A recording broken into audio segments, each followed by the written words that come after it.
Cassian Andor was one of the least interesting characters that I cared to find out more about the least. And then they went and made a show about him.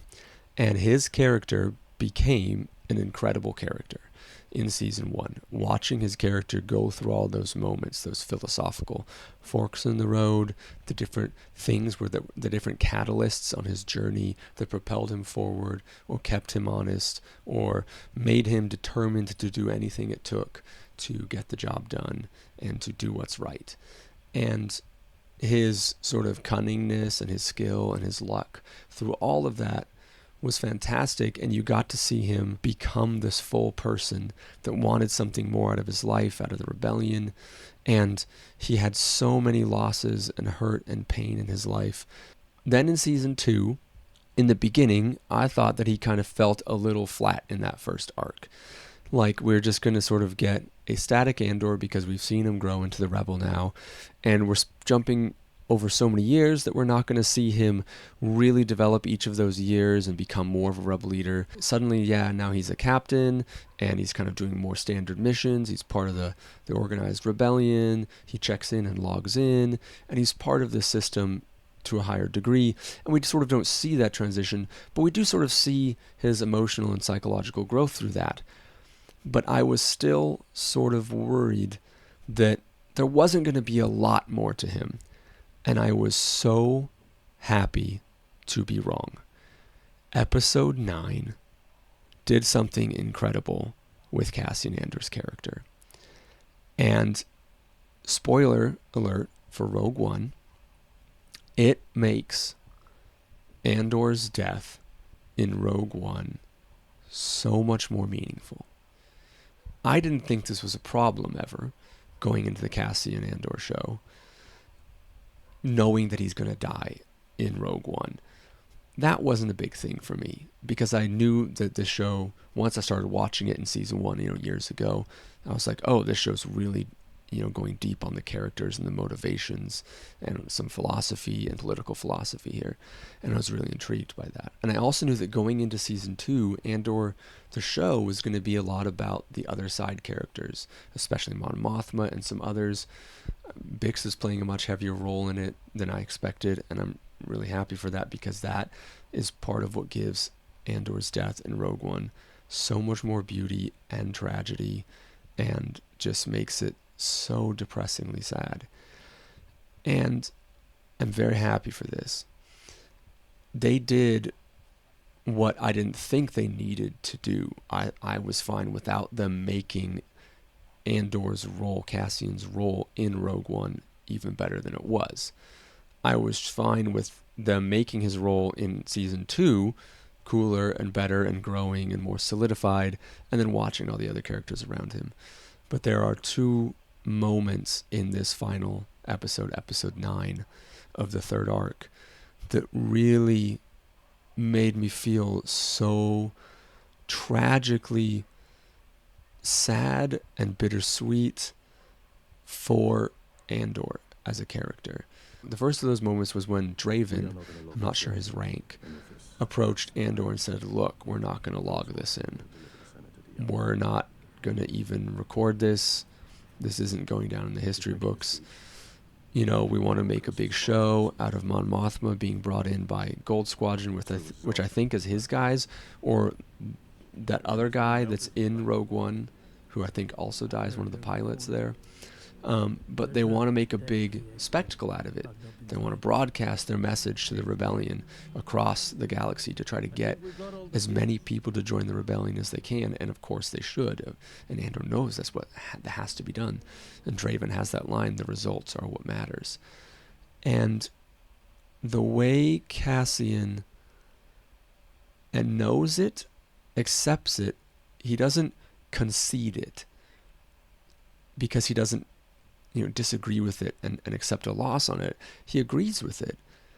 But the way he just sort of nods and just says, like, yeah, okay.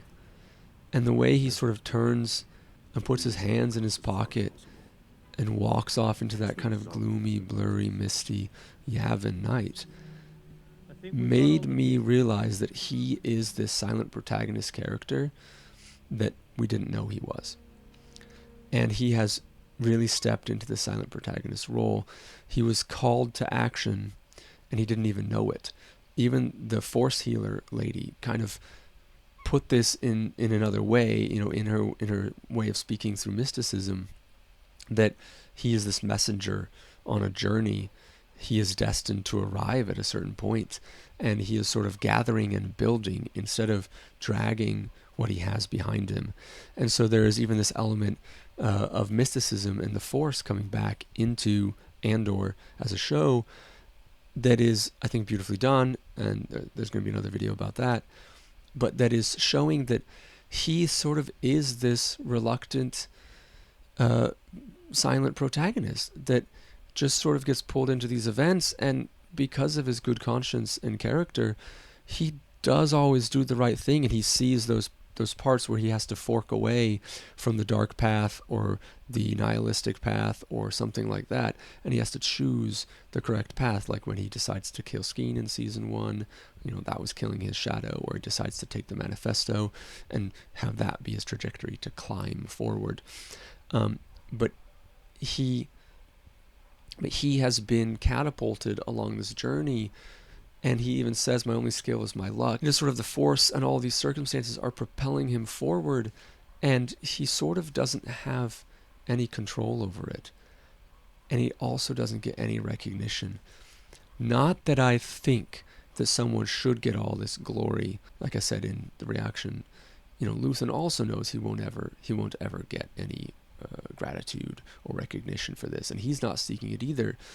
But the way it hit me in episode 9, with how Cassian is just sort of shrugging it off now and putting his hands in his pockets and sort of just trailing away, it brought tears to my eyes, just realizing that he's getting nothing. He is one of the most consequential characters. Hardly any of them will ever know what he did and who he was, all the places that he's seen. And when he was mentioning that he just came back from Gorman, and he's seen this sort of stuff, all these places he's been, and when Luthen was saying, oh, you've been on Minrao, Gorman, Aldhani, Narkina 5, right? It reminded me of the Blade Runner speech from Rutger Hauer, Tears in Rain. All of these memories will be lost, like tears in rain, that no one could even imagine that this man has experienced. And there was just something overwhelmingly tragic about that for me, watching Cassian go through that in that moment. The way he just said, oh yeah, there's a KX droid in the back, you can have it. And he just walks off. He's not defeated, and he's not surrendering or conceding anything, but it's just this great tragedy that is looming over him, this overbearing weight, that he isn't getting anything out of it, and he wants to get the normal life, and he wants to escape with Bix and leave. And that's the second moment. That's the second part where, dear God, that was also ridiculously depressing and sad to watch it happen like this. That Bix knows he needs to have this, but he's not ever going to see Bix again. And Bix's message hurts us as the viewer if we've seen Rogue One or if we know the ending. It hurts us as the viewer even greater, and I think it makes the knowledge of Cassian's death in Rogue One that much more beautiful and that much more tragic. Because here she is saying, we're going to do this thing, we have to win, and when we do, we can live out all the experiences, everything we missed, that she'll find him, and they'll make it happen, their love, their life that they wanted. She doesn't want to get in the way of Cassian doing this, and she knows this is Cassian's calling.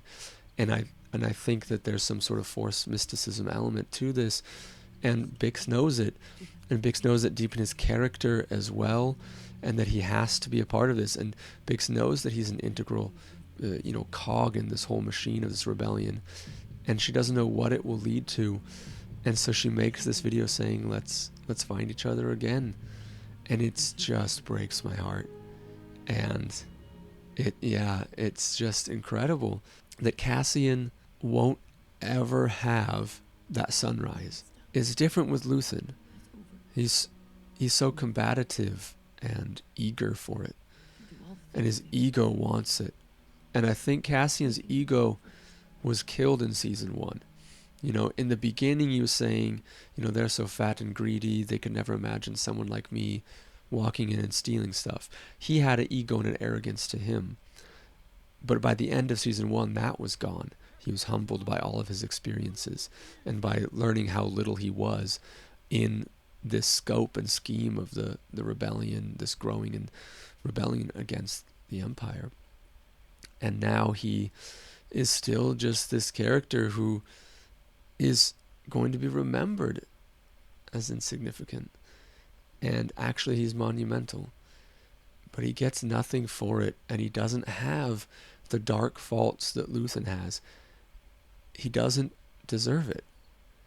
And it kind of made me think for a moment, like, there's a dark side. I don't mean this as a pun. There's a dark side of the Force as well. There's a Luthen side of the Force that, if this is sort of true, this mysticism that this Force healer is seeing, and, you know, we that know from Rogue One are putting the pieces together going, saying, yeah, he needs to be there. That's where Cassian has to be for the rebels to win. So the Force is just setting him up to die. The whole journey, all this luck and happenstance is just setting him up to die. And he won't even be remembered for it. And it's just, that breaks my heart. And props to Diego Luna. Like, again, Diego Luna has blown me away. He's also one of my favorite actors in the show. He and Luthen and Mon are incredible.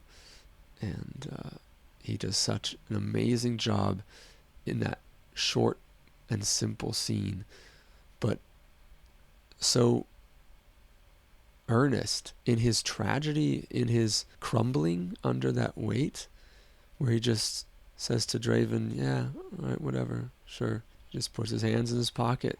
It's just brutally heartbreaking. And I am in awe at the writer's ability to do that, to make his death in Rogue One even more impactful and beautiful and tragic, and hurt us seeing Bix waiting, but the Force and everyone in happenstance isn't setting him on that path. And it's great that the writers were able to pull off making that super meaningful again. And yeah, even though it wasn't something I thought needed to happen, these writers, they are so fantastic.